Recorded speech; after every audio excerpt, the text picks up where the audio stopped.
Hi friends, బాగున్నారా అందరూ? ఈరోజు గార్లిక్ ఫ్రైడ్ రైస్ ఎలా చేసుకోనో ఆ రెసిపీని చూపిస్తున్నాను.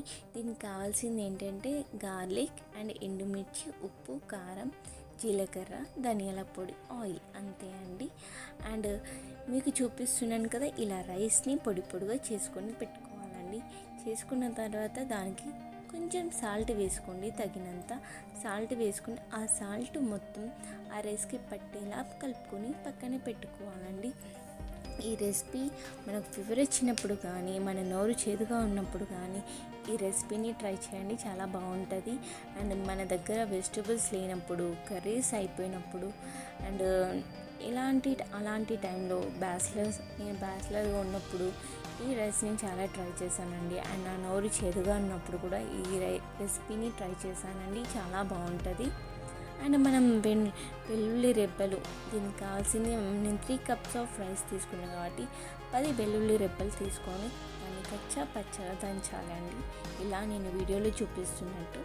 అండ్ దాన్ని పొట్టు తీయాల్సిన అవసరం లేదు. అండ్ ఒక ఎండుమిర్చి తీసుకోండి, అండ్ ఒక బాణీ తీసుకొని వేడి చేసాక ఆయిల్ పోసుకోండి. ఆయిల్ వేడైందో చూసుకున్న తర్వాత మనం జీలకర్ర వేసుకోవాలి.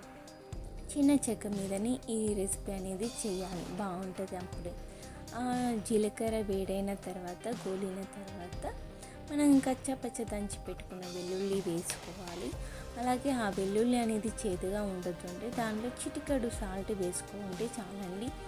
మనం తినేటప్పుడు కూడా వెల్లుల్లి అనేది చాలా కమ్మగా ఉంటుంది. అలాగే ఎండుమిర్చి వేసుకోవాలి. అవి కొంచెం దొరగా గోలిన తర్వాత దానికి తగినంత కారం తీసుకోవాలి. మనం తీసుకున్న రైస్కి ఎంత క్వాంటిటీ కారం కావాలో అంత క్వాంటిటీ కారం తీసుకుంటే సరిపోతుంది. దీనికి మరీ స్పైసీగా ఉంటే బాగుండదండి, తినలేము.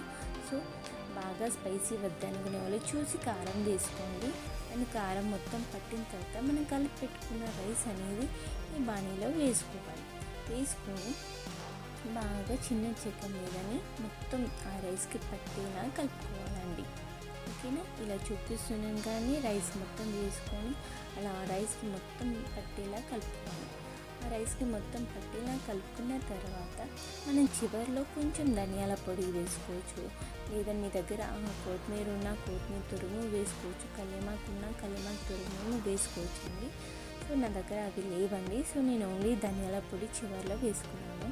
అండ్ ఈ రెసిపీ మనకు ఫీవర్ వచ్చినప్పుడు కానీ, హెల్త్ బాగాలేనప్పుడు, అలాంటి టైంలో ఈ రెసిపీని చేసుకుంటే అయిపోతుందండి. 5 minutesలో ఈ రెసిపీ అనేది తయారవుతుంది. ఆల్రెడీ రెసిపీ అయిపోయిందండి. నా టేస్ట్ చేసి ఎలా ఉందో మీరు కూడా చెప్పండి.